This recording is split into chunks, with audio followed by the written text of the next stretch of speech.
ఆచి చికెన్ మసాలా. ఢిల్లీ కాంగ్రెస్ అధిష్టానంతో జరిగిన సమావేశంలో తెలంగాణ మంత్రివర్గ విస్తరణ అంశం ప్రస్తావనకు రాలేదని తెలుస్తుంది.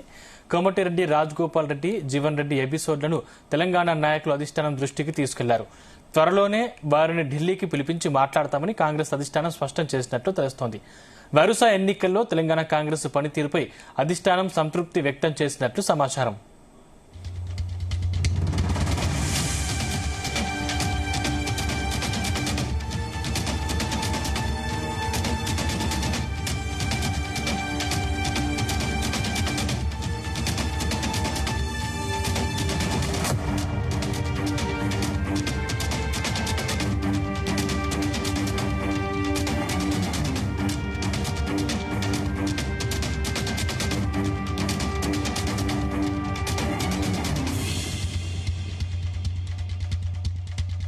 ఢిల్లీ కాంగ్రెస్ అధిష్టానంతో జరిగిన సమావేశంలో తెలంగాణ మంత్రివర్గ విస్తరణ అంశం ప్రస్తావనకు రాలేదని తెలుస్తోంది.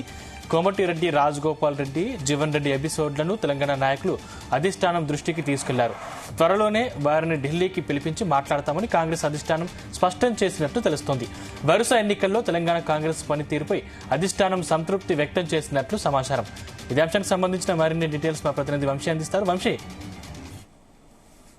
కాంగ్రెస్ పార్టీ అధిష్టానం ఈ రోజు ఢిల్లీలో నిర్వహించినటువంటి సమావేశానికి సీఎం రేవంత్ రెడ్డి కావచ్చు, దాంతో పాటుగా టీపీసీసీ అధ్యక్షుడు మహేష్ కుమార్ గౌడ్ కావచ్చు, దాంతో పాటుగా మంత్రులు అందరూ కూడా హాజరైనటువంటి పరిస్థితి మనం చూస్తా ఉన్నాం. ఈ సందర్భంగా పలు అంశాలపైన చర్చించడం జరిగింది. ఈ సందర్భంగా ఏదైతే మంత్రివర్గ విస్తరణకు సంబంధించినటువంటి అంశము ప్రస్తావనకు రాలేదని కూడా చెప్పాలి మనకు అందుతున్నటువంటి సమాచారం ప్రకారం. దాంతో పాటుగా కాంగ్రెస్ నాయకులు అటు కోమటిరెడ్డి, ఏదైతే రాజగోపాల్ రెడ్డికి సంబంధించినటువంటి అంశం కావచ్చు, దాంతో పాటుగా జీవన్ రెడ్డికి సంబంధించినటువంటి అంశం, ఈ రెండు అంశాలను కూడా కాంగ్రెస్ అధిష్టానం దృష్టికి ఇక్కడ ఉన్నటువంటి తెలంగాణ కాంగ్రెస్ నాయకులు తీసుకెళ్లినట్టు తెలుస్తోంది. ఈ సందర్భంగా అధిష్టానం స్పందిస్తూ త్వరలోనే వారిని ఢిల్లీకి పిలిపించి మాట్లాడతామంటూ, త్వరలోనే వారికి కబురు పెడతామంటూ కూడా చెప్పడం జరిగింది. ఈ సందర్భంగా వారిని బుజ్జగిస్తారా, లేకపోతే వారికి ఇంకేమైనా బాధ్యతలు అప్పచెప్పడానికి ఇంకేమైనా నిర్ణయాలు తీసుకుంటారా అనే అంశానికి సంబంధించి కూడా వేచి చూడాల్సినటువంటి అవసరం ఉంది. దాంతో పాటుగా ఏదైతే వరుసగా తెలంగాణ రాష్ట్రంలో జరిగినటువంటి వరుస ఎన్నికకి విజయాలు సాధిస్తుండటంతో కూడా కొంత కాంగ్రెస్ అధిష్టానం సంతృప్తి చెందినట్టు కూడా తెలుస్తోంది. దాంతో పాటుగా రానున్నటువంటి సాధారణ ఎన్నికలు నేపథ్యంలో ఇప్పటి నుంచి కూడా పార్టీని మరింత బలోపేతం చేయాలి, పటిష్టంగా ముందుకు నడపాలనే ఉద్దేశంతో కూడా వారు ఈ సమావేశంలో చర్చించినట్టు కూడా మనకు అందుతున్నటువంటి సమాచారం.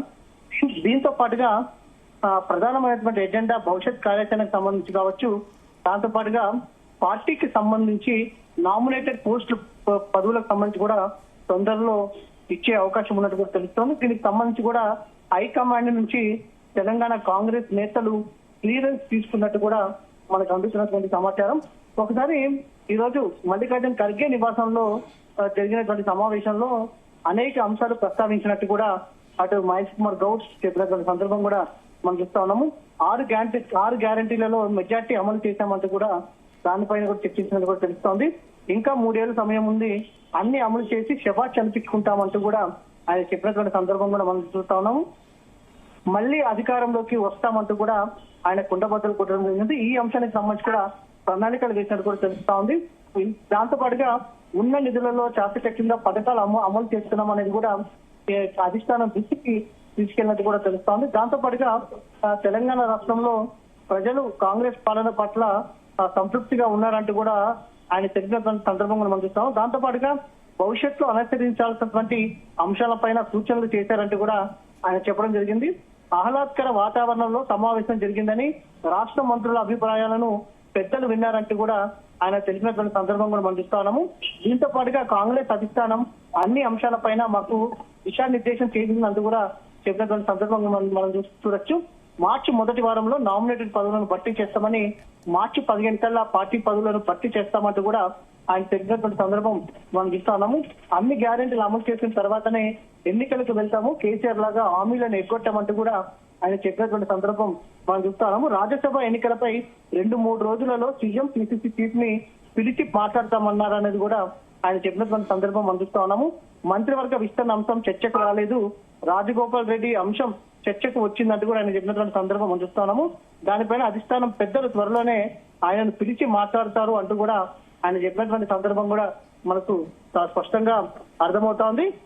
అయితే ప్రధానంగా రాజ్యసభకు సంబంధించినటువంటి అంశం మీద మాత్రం త్వరలో ఢిల్లీకి పిసిసి చీఫ్ ని కావచ్చు సీఎం రేవంత్ రెడ్డిని పిలిచి మాట్లాడదామని మాత్రం అటు అధిష్టానం స్పష్టం చేసినటువంటి సందర్భం మనకు కనిపిస్తా ఉంది. దాంతో పాటుగా మంత్రివర్గ విస్తరణకు సంబంధించి కూడా నెక్స్ట్ జరిగేటటువంటి సమావేశంలో పిసిసి చీఫ్ కావచ్చు సీఎం రేవంత్ రెడ్డి కావచ్చు వారి ఇరువురితో కూడా చర్చించే అవకాశం మాత్రం మనకు చాలా స్పష్టంగా కనిపిస్తా ఉంది.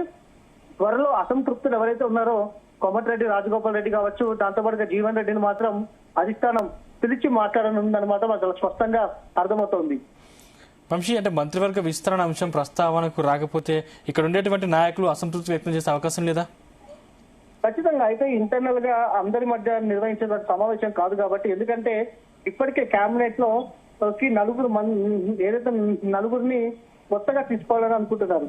కేవలం 2 బెర్తులు మాత్రమే ఆడ ఖాళీగా ఉన్నటువంటి సందర్భం అందిస్తున్నాం. అంటే మరో 2కి ఉద్వాసన పలకాల్సినటువంటి అవసరం ఉంది. దీనికి సంబంధించి అంతరంగంగా ఏదైతే జరిగేటటువంటి ఇంటర్నల్ మీటింగ్ లో నిర్ణయించి ఒక డెసిషన్ తీసుకునే అవకాశం మాత్రం మనకు కనిపిస్తుంది. ఎందుకంటే ఉద్వాసన పలికినప్పుడు ఆయా మంత్రులు ఎవరైతే ఉన్నారో వారిని కొంచెం బుజ్జిగించాల్సినటువంటి అవసరం ఉంటుంది, వారి దృష్టికి తీసుకెళ్లాల్సినటువంటి అవసరం ఉంటుంది. కాబట్టి ఫర్దర్ గా అటు సీఎం రేవంత్ రెడ్డి తోటి పిసిసి చీఫ్ మహేష్ కుమార్ గౌడ్ తోటి ప్రత్యేకంగా సమావేశమయ్యే అవకాశం ఉన్నట్టు కూడా మనకు తెలుస్తుంది. Right, thank you Vamsi.